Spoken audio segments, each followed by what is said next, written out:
नमस्कार, आप देख रहे हैं नेशनल भारत न्यूज। आपके साथ मैं हूं राशि। आइए शुरुआत करते हैं बुलेटिन की। ओडीएफ प्लस के अंतर्गत गांव में खाद बनाने का अनोखा तरीका। सरकार की मंशा के अनुसार यूपी के बलिया जिले के इब्राहिमाबाद उपरवार गांव में घर घर खाद्य बनाने का अनोखा तरीका सामने आया है। इस योजना से किसानों का फसल पूरी तरीके से सुरक्षित रहेगा, आमजन को शुद्ध अनाज मिलेगा। दरअसल हर घर में खाना बनाने के बाद जो बेकार के सामान हैं उन्हें लोग कचरे में फेंक देते हैं और खाना बनाने के बाद जितनी भी बेकार की चीजें हैं उन्हें लोग फेंक देते हैं। उससे अब हम एक बेहतर खाद बना सकते हैं। इस गांव के लोग जितनी भी बेकार चीजें हैं उसे इकट्ठा कर रहे हैं।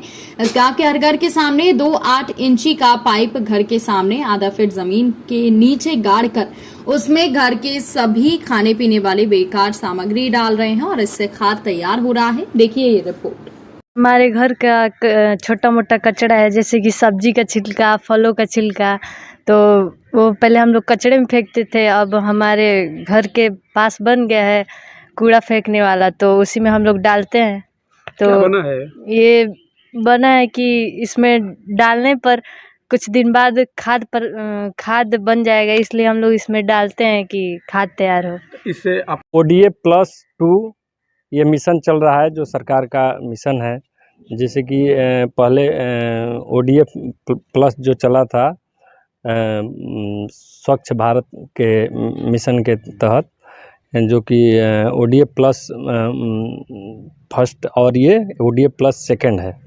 तो इस स्वच्छ कैसे हमारा गांव स्वच्छ रहे, उसी के तहत ये भी एक है कि जैसे कि कूड़ा लाकर और इसमें गीला कचरा जैसे कि है, सूखा कचरा, गीला कचरा, घर का जो जैसे कि छिलका है सब्जी का, फल का, वो चीज़ लाकर इसमें अपना डालना है। वो उसको कुछ दिन के बाद ये जब भर जाएगा तो भरने के बाद वो खाद हो जाएगा, फिर ये भर जाएगा, दूसरे में हमको डालना है। तो इसका जैविक खाद जो है वो तैयार होगा। 40 से 45 दिन में ये खाद तैयार होगा। तो इसको फिर क्या किया जाएगा? इसको खेत में डालेंगे हम लोग। अच्छा, तो खेती से हाँ, उपजाऊ होगी। रासायनिक खाद से हम लोग निजात मिलेगा हम लोगों को। तो ये जो पूरे गांव में हर घर के पास इस तरह के हाँ, मिशन तो वही है कि हर घर के सामने ये हो, तो बहुत फायदेमंद चीज़ है। जैसे कि नाना प्रकार की ये जो बीमारियां होती है, हम लोग रासायनिक खाद यूज करते हैं, उसके चलते नाना प्रकार की बीमारियां होती है।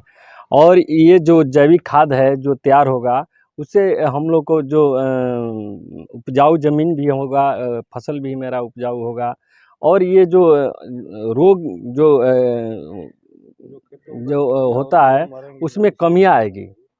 और कीटनाशक जो है, कीटाणु जो है, उससे हम लोग को जो नुकसान पहुंचाते हैं उनसे निजात हम लोग पाए। बहुत सिंपल सी है। इसमें हम 8 इंची से 10 इंची का एक पाइप जो है यूज करते हैं और इसको ज़मीन में आधा फीट जो है इसको गाड़ देते हैं और इसमें ऊपर से जो है सब्जी का, किचन का जो भी छिलका है, फलों का छिलका है, इसमें हम लोग डालते हैं।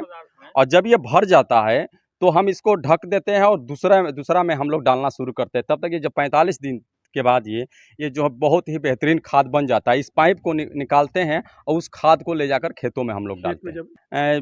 जैविक खाद के लिए आज पूरी सरकार जो है इसके लिए प्रोत्साहन भी कर रही है। माननीय प्रधानमंत्री जी भी इसके लिए प्रोत्साहित कर रहे हैं प्राकृतिक खेती के लिए। ये खाद जो बनेगा, इस सबसे बड़ी बात है कि हमारी ज़मीन में जो किसान मित्र होते हैं, जिसको बोलते हैं केचुआ, किसान मित्र उसको बोलते हैं, वो मरेंगे नहीं बल्कि उनका प्रजनन और बढ़ेगा। और जब वो मल त्यागते हैं तो दुनिया का सबसे बेहतरीन खाद होता है। तो इसके लिए अगर खेतों में हम डालते हैं तो हमारा खेत भी उपजाऊ होगा, उसमें केचुआ भी पनपेंगे और वो फसल जो होगा उसको खाने से वो फसल भी लहलहाएगी और खाने से कोई नुकसान नहीं होगा। जो साइड इफेक्ट यूरिया डाई पोटाश से जो नुकसान होता है, और धीरे धीरे ये पूरी दुनिया समझ चुकी है कि अब यूरिया डाई पोटाश से मुक्ति पाना है तो जैविक खाद अपनाओ। और इसके लिए हम पूरे गांव में युद्ध स्तर पे इसके लिए इम्प्लीमेंट कर रहे हैं।